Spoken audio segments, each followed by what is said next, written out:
CTET मनोविज्ञान में हमने पिछले वीडियो में बुद्धि के बारे में पढ़ लिया था। बुद्धि किसे कहते हैं, बुद्धि के कितने प्रकार हैं तथा बुद्धि के कौन कौन से सिद्धांत हैं। इस वीडियो में हम बुद्धि मापन और बुद्धि लब्धि के बारे में पढ़ेंगे। तो चलिए हम देखते हैं पहले बुद्धि लब्धि के बारे में। हमें फार्मूला दे रखा है, बुद्धि लब्धि बराबर मानसिक आयु बटे वास्तविक आयु। इस फार्मूले में 100 नहीं दे रखा है, तो यह सूत्र सबसे पहले किसने दिया था, स्टर्न ने दिया था। फिर इसके बाद में टर्मेन आए थे, उन्होंने इस फार्मूले में 100 को लगाया और बुद्धि का मापन किया। तो बुद्धि लब्धि के जनक कौन हो जाएंगे, स्टर्न हो जाएंगे, और बुद्धि मापन के जनक टर्मेन हो जाएंगे। अगर फार्मूले में 100 ना लगा हो तो वह सूत्र स्टर्न ने दिया है, और जिस फार्मूले में 100 लगा हो तो वह सूत्र टर्मेन ने दिया है। आगे हम देखते हैं आर्मी अल्फा परीक्षण के बारे में। आर्मी अल्फा परीक्षण क्या है?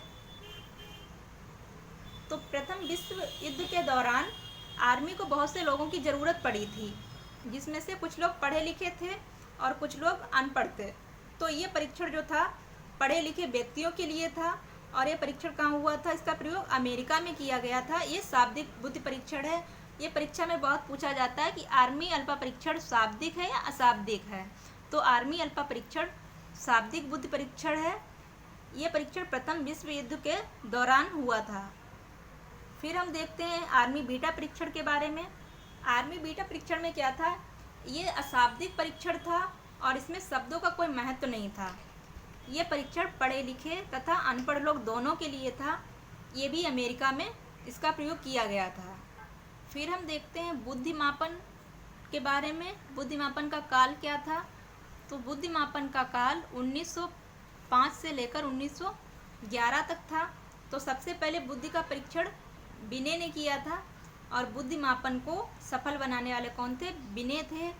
तो बुद्धि मापन का काल दे रखा है यहाँ पर 1905 से लेकर 1911 था। तो सबसे पहले बुद्धि परीक्षण किसने, बिने ने किया था। तो यहाँ पर बिने ने सबसे पहले 1905 से 1911 इनका काल था। तो इन्होंने मानसिक आयु पर बुद्धि का मापन किया था।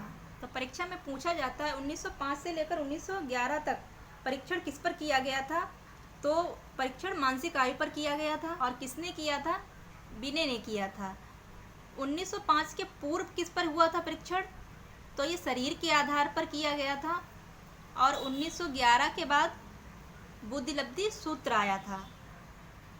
तो ये बुद्धि मापन के काल हैं। तो हमें कुछ पॉइंट दे रखे हैं, इनके बारे में देखते हैं। मानसिक शब्द का प्रयोग किसने किया था? बिने ने किया था।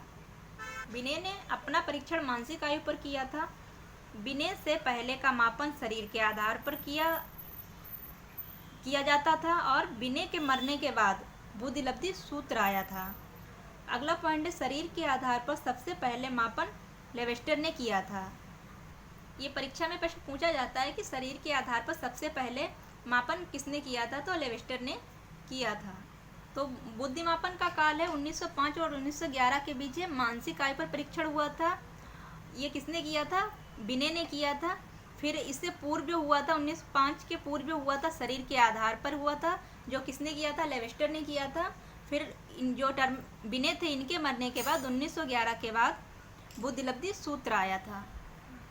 तो बुद्धि के बारे में जो भी परीक्षा में पूछा जाता है हमने दोनों वीडियो में डिटेल से पढ़ लिया है। इससे बाहर बुद्धि के बारे में परीक्षा में नहीं पूछा जाएगा।